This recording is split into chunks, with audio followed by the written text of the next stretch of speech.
Hello, welcome to Big Boy Crypto. My name is Ben.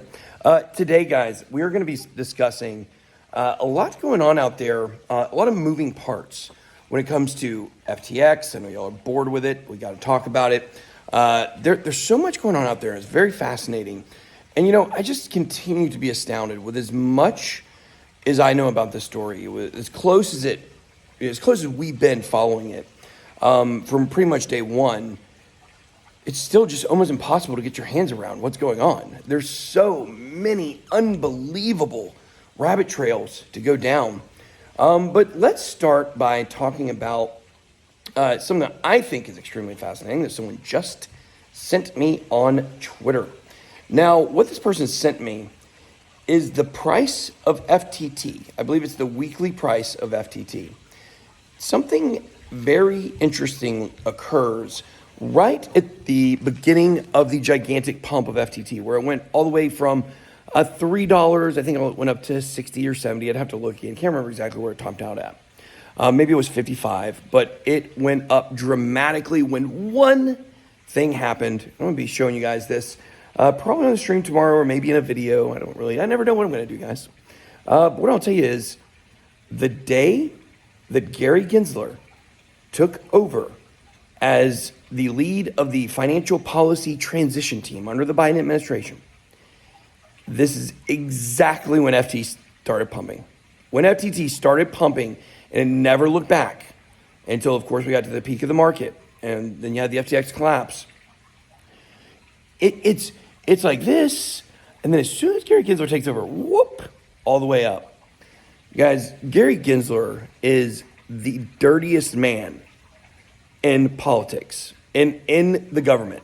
The dirtiest man. He's positioning to try to take over for Janet Yellen. And right now he's also, very interesting.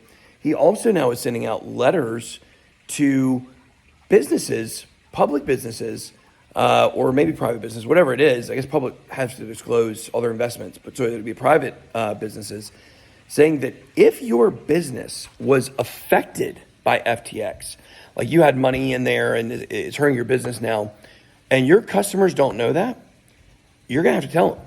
He is now telling private businesses that if they were touched by FTX, that they have to disclose what happened. And this is fascinating because this is going to really get the SEC,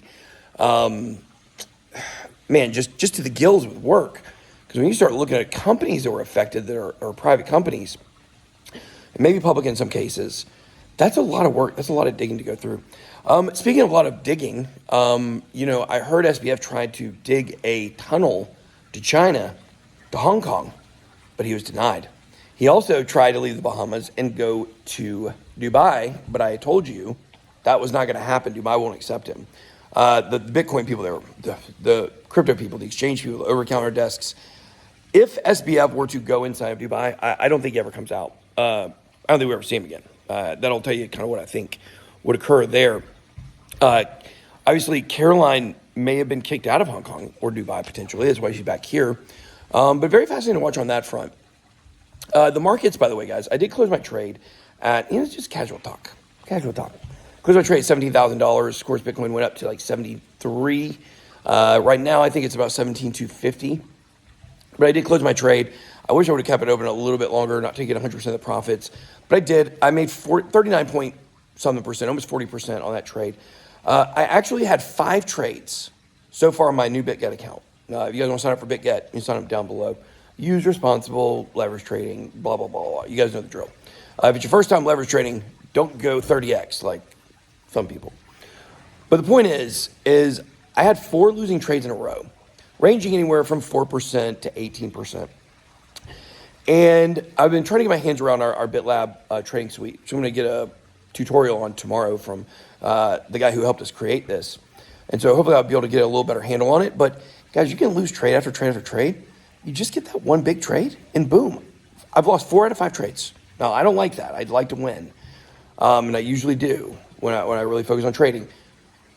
But I'm up 20% in the account total because I had a 40% gain. So really, I've been told you can lose 9 out of 10 trades. As long as you have the one that really pops off and you're patient and you take the profit, then you'll absolutely crush the market. Bitcoin, like I said, coming in at 17,250. I think Ethereum's around 1,200, somewhere around there. Guys, very interesting project move today.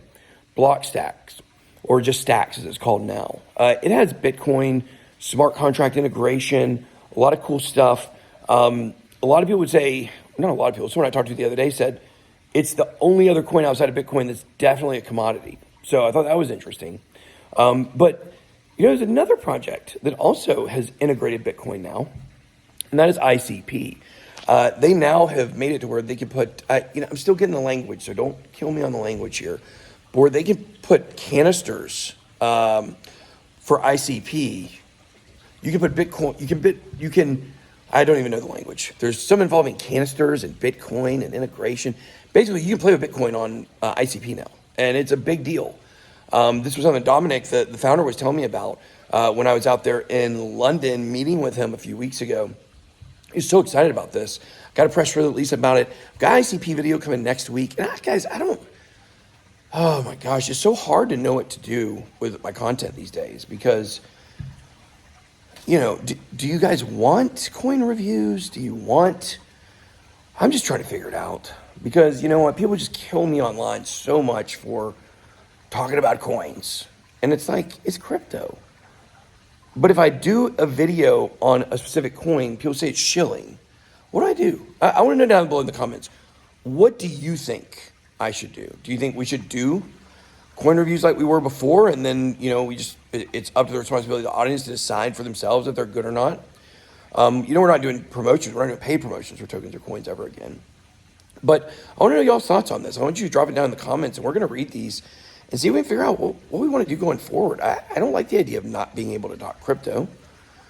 I don't like not being able to be autonomous and choose what kind of content that I want to do.